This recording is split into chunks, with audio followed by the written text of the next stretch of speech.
I never thought I'd be one of those women. You know the type, the ones who find out their husband has been living a double life, who discover betrayal in the most horrific ways possible. After 20 years of marriage, 3 beautiful children, and what I thought was a stable, if somewhat boring life, I was about to become exactly that woman. It started with something so small, so insignificant that I almost missed it. A purple thong, shoved between our mattress and the bed frame. Not mine. Definitely not mine. I hadn't worn anything like that in years. My immediate thought was that maybe our 6-year-old daughter Emma had borrowed our room to change, though that seemed unlikely. She had her own bathroom, her own space. But I tucked it away in my mind, not wanting to jump to conclusions. The real unraveling began 3 weeks later, on a Tuesday afternoon that seemed like any other. I was working from home, taking a break from spreadsheets when my phone buzzed with a text from an unknown number. "Is this Sarah Miller?" it asked. When I confirmed, the next message made my blood run cold. "You need to know what your husband is doing with Amy." Amy. My son Jake's girlfriend. Sweet, bubbly Amy who'd been coming to our house for Sunday dinners for the past 2 years. Amy, who had just turned 18 3 months ago, I remembered because we'd thrown her a small party since her own parents were going through a messy divorce. My hands were shaking as I typed back. "Who is this?" "Amy's mom. Can we meet?" That meeting changed everything. Rebecca, Amy's mother, looked like she hadn't slept in days. Dark circles rimmed her eyes, and her hands trembled as she pushed her phone across the coffee shop table toward me. "I found these on Amy's phone when she forgot it at home," she whispered. The messages were from my husband, Michael. My Michael, who complained about technology and claimed he could barely send an email. But here he was, sending late-night texts to an 18-year-old girl. "Can't wait to taste you again. Your body is perfection. Delete these after you read them, baby." I thought I was going to be sick right there in that Starbucks. But Rebecca wasn't done. She swiped to show me more. Photos Amy had sent him. Photos that made me want to claw my eyes out. And worse, photos of them together. Selfies taken in what looked like our bedroom. Our bed. While I was at work, while Jake was at school, they were in our bed. The drive home was a blur. I pulled over twice to vomit, my body physically rejecting what my mind was trying to process. 20 years. 20 years of my life with this man, and he was sleeping with our son's girlfriend. But as I sat in that parking lot, gripping the steering wheel until my knuckles went white, something else clicked into place. The late nights at the office, the new gym membership he'd suddenly needed, the way he'd been so insistent that Jake and Amy were such a cute couple when they first started dating. Amy had been 16 then, 16 years old. I drove home in a daze, but my mind was racing. I needed evidence, real evidence, not just screenshots that could be denied or explained away. I needed to know how deep this went, how long it had been happening, and most importantly, I needed to protect my children. Michael wasn't home yet. Tuesday was his late day at the firm. I had maybe 3 hours. I went straight to his home office, the one room in our house that was strictly his domain. Client confidentiality, he'd always said when I asked why he kept it locked. The key was hidden in the same place it had been for years, taped under his desk drawer. Some security expert he was. His computer was password protected, but Michael was nothing if not predictable. Our anniversary date, backwards. I was in within seconds. And what I found made those text messages look like nothing. Folders. Dozens of folders, all carefully organized. Amy regular, Amy schoolgirl, Amy maid. Each one filled with photos, some clearly taken without her knowledge. Videos too. I couldn't watch them, couldn't bear to see more than the thumbnails that made me want to burn the entire room down. But Amy wasn't the only one. There were folders for other girls too. Girls I recognized as Emma's friends from school. Photos lifted from their social media accounts, cropped and edited in ways that made my skin crawl. My daughter's friends. Children he'd watched grow up, who'd been in our home for sleepovers and birthday parties. The browser history was worse. OnlyFans subscriptions to girls who looked barely legal. Sex chat rooms where he went by Daddy M47. Dating apps, multiple dating apps where his age range was set to 18 to 22. He was 47 years old, targeting girls younger than our oldest son. I was documenting everything, taking photos with my phone, when I found the folder that broke me. Amy progression. Photos of Amy from when she first started dating Jake. 16 years old, braces still on her teeth in some of them. Photos from our family barbecue, from Jake's junior prom where she was his date. He'd been watching her, waiting, planning. He'd been grooming her. I heard his car in the driveway at 7:43 p.m. I'd had 3 hours to process, to plan, to move through rage and disgust and back to rage again. I'd screenshot everything, uploaded it all to a cloud account he didn't know about, and even took his laptop, hidden it at my sister's house along with printed copies of the worst of it. Evidence. Cold, hard evidence that couldn't be deleted or denied. I was sitting at the kitchen table when he walked in, humming some tune, acting like it was any other Tuesday. "Hey babe," he called out, dropping his briefcase by the door. "Something smells good." Nothing was cooking. Nothing would ever cook in this kitchen for him again. "We need to talk," I said, my voice steadier than I felt. He must have heard something in my tone because his face changed immediately. The easy smile faltered. Everything okay? Is it one of the kids? Sit down, Michael. He sat, and I pushed a single printed photo across the table. Him and Amy, in our bed. The recognition in his eyes was instant, panic, followed quickly by an attempt at denial that was almost laughable. Sarah, I don't know what this is, but... Stop, I held up my hand. I know everything, the folders on your computer, the OnlyFans, the chat rooms, everything. His face went through a transformation I'd never seen before. The mask he'd worn for 2 decades cracked and fell away, revealing someone I didn't recognize. Someone I'd shared a bed with, had children with, built a life with, a complete stranger. You went through my computer? His voice was different too, harder, colder. That's a violation of privacy, Sarah. Those are work files, confidential. Amy is 18 years old, Michael, our son's girlfriend. She's an adult, he snapped. And there it was. No more denial, just justification. She makes her own choices. You have photos of her from when she was 16. His jaw clenched. You don't understand. You don't understand anything about... About what? About how you've been grooming a child? About how you've been collecting photos of our daughter's friends? About how you've spent thousands of dollars on barely legal porn while telling me we couldn't afford a vacation this year? He stood up so fast the chair toppled backward. For the first time in 20 years, I was afraid of my husband. His face was red, veins bulging in his neck, fists clenched at his sides. You fat, frigid bitch, he snarled. You want to know why? Look in the mirror. When's the last time you wore anything besides those ratty pajamas? When's the last time you initiated anything in bed? Amy appreciates me. Amy desires me. Amy makes me feel like a man instead of just a paycheck. Every word was a dagger, but I held my ground. Amy is a child you manipulated. And I'm calling the police. The explosion that followed my threat was unlike anything I'd ever witnessed. Michael swept everything off the kitchen table. Dishes shattered. Papers flew. The photo of him and Amy fluttered to the floor like a guilty confession. He was screaming, words I couldn't even make out, spittle flying from his mouth. The veins in his neck looked ready to burst. You will not ruin my life, he roared, advancing toward me. You will not take my children. You will not... Mom? We both froze. Emma stood in the doorway, eyes wide with fear. She was holding her phone, and I could see she was recording. Smart girl. My smart, brave girl. Emma, go to your room, Michael said, trying to compose himself, smoothing down his shirt like he could smooth away what she'd just witnessed. No, Emma said quietly. She looked at me. Mom, should I call 911? That broke whatever control Michael had left. He punched the wall, leaving a hole in the drywall, then stormed out, grabbing his keys on the way. The door slammed so hard that pictures fell off the walls. Emma ran to me, and we held each other, both shaking. I heard everything, she whispered. Amy? Dad and Amy? I couldn't speak, just nodded against her hair. She pulled back, and the look on her face wasn't just shock, it was recognition. Oh my God, she breathed. Last month, when Amy was here for Jake's birthday, I saw Dad coming out of the bathroom after her, and he was adjusting his. Mom, I thought I was imagining things. And at the pool party last summer, the way he kept staring at my friends, she was connecting dots I hadn't even seen yet. Mom, has he done anything to my friends? I don't know, baby. I don't think so, but I don't know. We have to tell Jake. Jake. My sweet, sensitive 19-year-old son who was head over heels for Amy, who'd been planning to propose to her on Christmas. He'd shown me the ring just last week, a simple band he'd saved for months to buy. This would destroy him. We will, I promised. But first, we need to make sure everyone's safe. I called my sister Linda, and within an hour, she was at our door.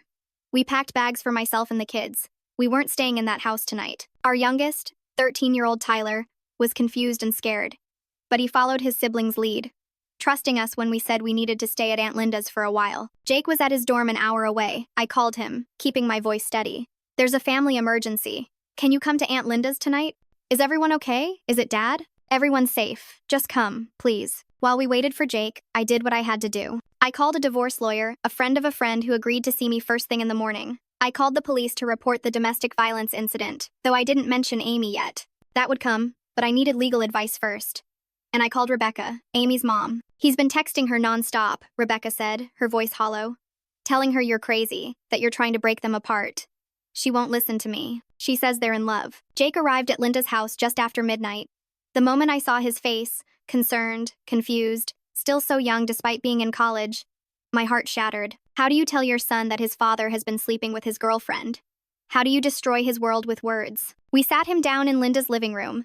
Emma held one of his hands, I held the other. And I told him everything, as gently as I could. Though there's no gentle way to deliver that kind of betrayal. He didn't believe me at first. That's insane, he said, laughing nervously. Amy would never. Dad would never. But then I showed him one message, just one. because I couldn't bear to show him more. Amy to Michael. I love you more than I ever loved him. He's just a boy. You're a real man. Jake pulled his hands away from ours and walked to the bathroom. We could hear him vomiting, then sobbing. Deep, gut-wrenching sobs that no mother should ever have to hear from her child. When he came back, his eyes were red and empty. How long, was all he asked. I don't know exactly, but there's evidence suggesting he was interested in her from when you first started dating. When she was 16. It wasn't a question. He groomed my girlfriend. My dad groomed my 16-year-old girlfriend while I was bringing her home for dinner. He laughed, but it was a broken sound. He gave me advice about her, told me how to treat her right, how to be respectful, how to wait until she was ready for. Oh God. He ran back to the bathroom, and this time Emma followed him. I could hear her comforting him, her own voice thick with tears. Tyler, my youngest, found me crying in the kitchen. Mom, what's happening? Why is everyone so upset? Where's Dad? I pulled him into my arms. Dad made some very bad choices, sweetheart. Adult choices that hurt people. We're going to be staying here for a while. Are you and Dad getting divorced? Children see more than we give them credit for. Yes, baby. We are. He was quiet for a moment, then said something that broke my heart all over again. Is it because of how he looks at Emma's friends? Because that always made me feel weird. Even my 13-year-old had noticed. How had I been so blind? The next morning, I met with the lawyer, Patricia Sawyer, a woman who'd built her career on high-conflict divorces. I laid out everything. The evidence, the ages, the grooming. She listened with a poker face until I got to the folders of Emma's friends. We can destroy him, she said simply. The grooming of a minor. Even if the sexual relationship didn't begin until she was 18, the collection of inappropriate images of minors, the domestic violence. We can get you everything. The house, full custody, alimony, and possibly criminal charges. I don't want to destroy him, I said, though part of me absolutely did. I just want my children safe and this to be over. It won't be over quickly, Patricia warned. Men like this, narcissists who've been caught, they don't go quietly. He'll fight dirty. He'll try to turn the children against you, claim you're crazy, maybe even try to say you planted the evidence. You need to be prepared for war. She was right. That afternoon, Michael called each of the children, spinning a tale of how I was having a mental breakdown, how I'd always been jealous of his success, how I was trying to destroy his reputation over nothing more than a misunderstanding. Emma hung up on him mid-sentence. Jake didn't answer at all, but Tyler. Tyler was confused, torn between his parents, too young to fully understand why Daddy couldn't come home. The next few days were a blur of legal preparations and emotional devastation. Patricia filed for an emergency restraining order, which was granted based on the domestic violence incident and Emma's recording. Michael was ordered to stay away from the family home and have no contact with the children except through a court-approved app for co-parenting communication. His response was swift and vicious. He hired his own attorney and filed counter-charges, claiming I had hacked his computer illegally, that I was mentally unstable, and that I was alienating the children from him. He demanded 50/50 custody and claimed I was an unfit mother. But while he was playing legal games, I was gathering more evidence. Patricia had connected me with a digital forensics expert who legally examined the materials I'd found. The expert's report was damning. Thousands of dollars spent on OnlyFans over the past 2 years, regular visits to barely legal porn sites, and those folders. Those horrible folders that showed a clear pattern of sexualizing minors. Then Rebecca called with news that made everything worse. Amy's missing. She left a note saying she's 18 and can make her own choices. I think she's with him. I immediately called Patricia, who called the police. Even though Amy was technically an adult, the grooming aspect and the restraining order violation meant they would investigate. They found them 3 hours later at a motel 2 towns over. Michael was arrested for violating the restraining order, though he was released on bail the next day. Amy was brought home, but she was defiant, furious. Rebecca sent me a video she'd secretly recorded of Amy screaming at her. You don't understand, we're in love. He's leaving his wife for me, he chose me. It was textbook grooming victim behavior, but that didn't make it easier to watch. This girl who'd sat at my dinner table, who'd gone to prom with my son, who'd celebrated her 18th birthday in my backyard, was now convinced she was in a real relationship with my 7-year-old husband. Jake saw the video. Rebecca had sent it to him too, hoping it might help Amy see reason if he talked to her. Instead, it sent him into a spiral. He dropped out of his classes for the semester, couldn't eat, couldn't sleep. The therapist I'd found for all of us said he was showing signs of complex trauma, not just from the betrayal, but from realizing his entire relationship had been tainted by his father's predation. Every memory is poisoned, he told me one night, crying in my arms like he hadn't since he was little. Every time she said she loved me, was she thinking of him? When we were intimate, was she comparing us? Was he coaching her? God, Mom, he gave me advice about how to kiss her better. My own dad was teaching me how to kiss the girl he was planning to fuck. Emma, meanwhile, had turned her pain into rage. She created a spreadsheet of every friend who'd ever been to our house, cross-referencing with the folders she'd seen on Michael's computer. She reached out to each one, warning them, apologizing, making sure nothing had happened to them. Most were shocked but grateful. 3 admitted he'd made them uncomfortable with comments or looks, but nothing physical had happened. One girl, Sophia, told Emma something that chilled me. He offered to drive me home once after a sleepover, even though my mom was already outside. He said you were busy and he didn't mind. I said no because something felt weird about it. I'm so sorry, Emma. I should have told you. My daughter was 17 years old and conducting her own investigation into her father's predatory behavior toward her friends. No child should have to do that. The legal battle escalated quickly. Michael's narrative was that I was a vindictive wife who'd gone through his private computer illegally, misinterpreted innocent things, and was now trying to destroy him because he'd asked for a divorce. He claimed the photos of Amy were sent to him unsolicited, that she had pursued him, and that nothing physical happened until after she turned 18, as if that made it acceptable. His lawyer was good, I'll give him that. They painted me as unstable, jealous, and controlling. They brought up my prescription for antidepressants from 3 years ago when my mother died. They subpoenaed my texts with friends where I'd complained about our sex life. They even tried to suggest that I had planted the folders of Emma's friends, despite the digital forensics proving they'd been created over 2 years ago. But Patricia was better. She systematically destroyed every argument, presenting evidence of Michael's grooming pattern, his financial deception with the OnlyFans spending, and most damningly, a testimony from Amy's own therapist, whom Rebecca had insisted she see, confirming that Amy showed classic signs of grooming victimization. The custody evaluation was brutal. A court-appointed psychologist interviewed each of us, the children, even Amy. Tyler, my youngest, broke my heart when he told the evaluator, I love my dad, but I'm scared of him now. He scares me when he yells, and he makes my sister cry. I don't want to be alone with him. Emma was blunt. He's a predator. He groomed my brother's girlfriend and collected pictures of my minor friends. I will never speak to him again, and if you force me to see him, I'll run away. Jake could barely get through his interview.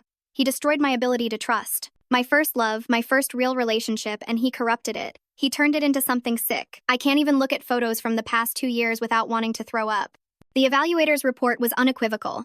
Michael posed a potential risk to minors, showed narcissistic personality traits with no acknowledgement of wrongdoing, and contact with the children should be limited to supervised visits only, if at all. Michael's response was to double down. He started a smear campaign on social media, claiming he was being falsely accused by a bitter ex-wife. He posted old family photos with captions about how much he missed his children, how he was being kept from them unjustly. Some people believed him, his colleagues, some mutual friends who couldn't reconcile the man they knew with what he was accused of. But then Amy did something unexpected. She posted on Instagram a series of screenshots from their conversations, dating back to when she was 17.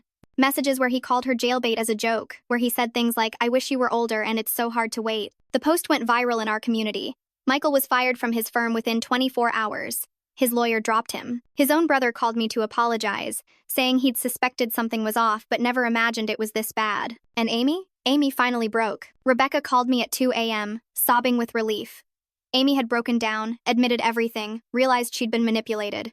She was checking into an inpatient therapy program the next morning. The criminal investigation began in earnest after Amy's social media post. With her cooperation, prosecutors built a case for corruption of a minor and possession of inappropriate images. Those folders of Emma's friends, some of whom were as young as 14 in the photos. Michael tried to flee. He emptied our joint savings account. Joke was on him, I'd already moved most of it on my lawyer's advice, and bought a plane ticket to Costa Rica. He was arrested at the airport. The mugshot was in the local paper. The man who'd once been partner at a prestigious firm, who'd coached Little League, who'd been PTA president, was now facing potential jail time and lifetime registration as a sex offender. His mother called me, begging, Please, Sarah, don't do this to him. Think of the children. Their father in prison? Haven't you punished him enough? I'm not doing anything to him, I told her. He did this to himself. And I am thinking of the children, mine and all the others he might have hurt if he hadn't been stopped. She hung up on me, but not before calling me a vindictive bitch who'd never deserved her son. I'd been married to this woman's son for 20 years, given her 3 grandchildren, and she still took his side even knowing what he'd done. The divorce was finalized in record time. With the criminal charges pending, Michael had no leverage. I got the house, full custody with no visitation until the criminal case was resolved, and significant alimony and child support. Not that he'd be able to pay it from prison, but it was the principle of the matter. The day the divorce was final, I sat in my car outside the courthouse and cried.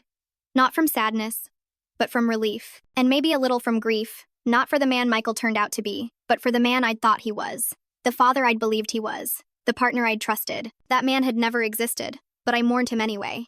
Jake started therapy intensively, 3 times a week at first. He'd have panic attacks whenever he saw couples on campus, wondering if the age gap was appropriate, if the younger one was being manipulated. He couldn't date, couldn't even think about it. "I don't trust my own judgment," he told me. "I brought her home. I introduced them. I literally brought the lamb to the slaughter." "You were 17, I reminded him. "You couldn't have known. No one could have known." "But there were signs, Mom." The way he always wanted to know about our dates, asking for details about what we did, how far we'd gone. I thought he was being a protective dad, making sure I was respectful. He was getting off on it. Emma threw herself into activism. She started a support group at school for children of narcissistic parents. She wrote an essay about discovering your father is a predator that went viral online. She was fierce and fearless, but I could see the cracks. She didn't trust men anymore. Any man who looked at her or her friends too long was suspect. Her therapist said it would take time, maybe years, to rebuild her ability to trust. Tyler struggled the most in some ways. He was too young to fully understand, but old enough to know something terrible had happened. His friends at school had heard rumors. One boy told him his dad was a pedophile. Tyler came home with a black eye after punching the kid, and I couldn't even properly discipline him for fighting because what was I supposed to say? The kid wasn't entirely wrong? The criminal trial was set for 6 months after the arrest. Those 6 months were hell. Michael, out on bail with an ankle monitor, decided to play the victim card hard. He gave an interview to a men's rights podcast, claiming he was being railroaded by a vengeful ex-wife and a confused teenage girl who'd misinterpreted his mentorship. "I took an interest in my son's girlfriend because I wanted to make sure she was good enough for him," he said on the podcast. "I was being a concerned father." Yes, after she turned 18, we developed feelings for each other. Is that illegal? Is it wrong to fall in love? The podcast hosts ate it up, painting him as a victim of cancel culture and feminist hysteria. The comment section was full of men defending him, calling Amy a homewrecker, calling me a bitter shrew. Some even found my social media accounts and sent me death threats.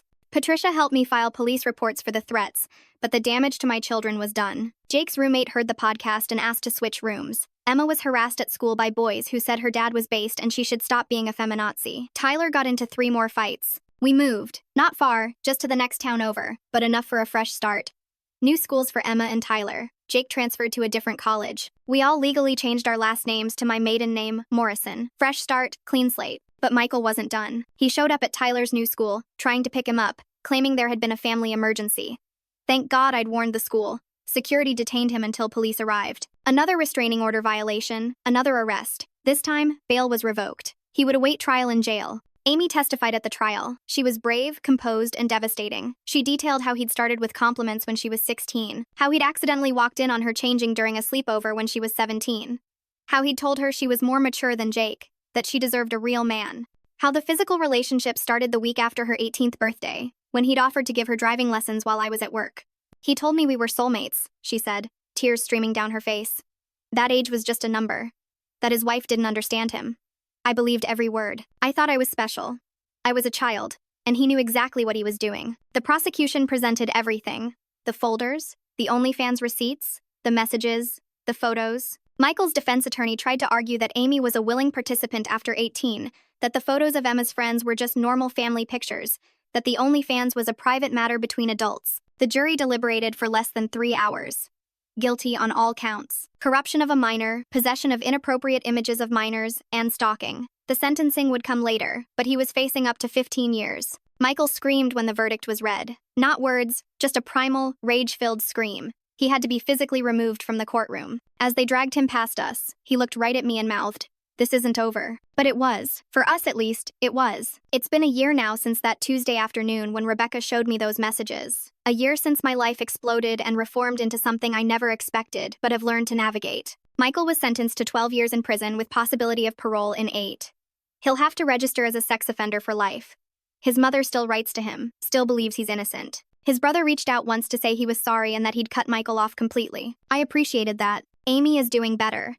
She's in intensive therapy, has started community college, and sent Jake a letter apologizing. Not expecting forgiveness, just needing him to know she was sorry. Jake hasn't read it yet. Maybe someday he will. Maybe he won't. That's his choice to make. Jake took a gap year but is back in school now. He's studying psychology, wants to be a therapist specializing in trauma and manipulation. He says maybe something good can come from all this pain. He's not dating yet, but he's made friends, joined clubs. He's healing. Slowly. Emma just got accepted early admission to her dream college. She's planning to study law, wants to be a prosecutor. Someone needs to stop predators, she says with fire in her eyes. She's still angry, may always be angry, but she's channeling it into purpose. She's dated a little, very carefully, with boys who know her story and respect her boundaries. Tyler is thriving in ways I didn't expect. The new school has been good for him. He's in therapy too, processing what it means to have a father who's a predator. He asked me recently if he could be like Michael, if it was genetic. I told him that being aware, being worried about it, seeking help, that already made him nothing like his father.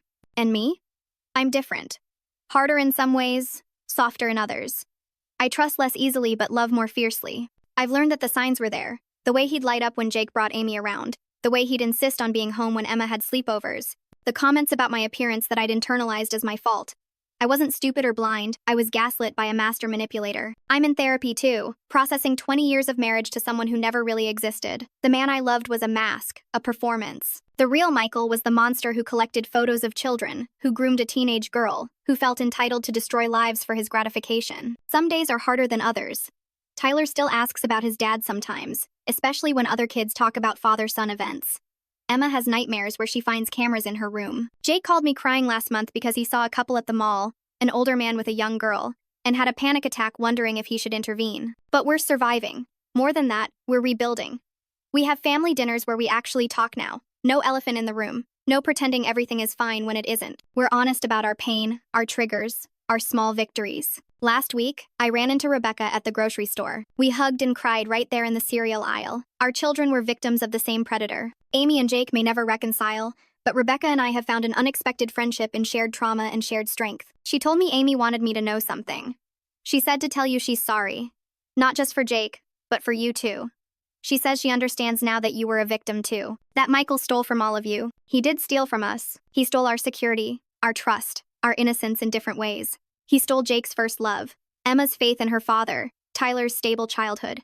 He stole 20 years of my life. But here's what he didn't steal: our ability to love each other, to protect each other, to rebuild. He didn't steal our futures, just rewrote them. Jake will be an incredible therapist because he understands manipulation intimately. Emma will be a fierce prosecutor because she knows what it's like when the system almost fails you. Tyler will grow up knowing that real strength isn't dominance or control. It's protecting those you love and standing up to those who would harm them. And me? I'm learning who Sarah Morrison is. Not Sarah Miller, wife of Michael. Not just mom, though that's still my most important role. But Sarah, who is stronger than she ever imagined. Who can face down a monster in court and not flinch? Who can hold her children through their nightmares and her own? Who can rebuild a life from ashes and make it something beautiful, if different than planned? The purple thong that started this all, I burned it, along with everything else he'd left behind. We had a bonfire in the backyard, not a celebration, but a cleansing. We roasted marshmallows over the flames of his things, watching the past turn to smoke and drift away. Tyler asked if we could make new memories to replace the bad ones. So we are. Every holiday, every tradition tainted by Michael's presence, we're reclaiming or replacing.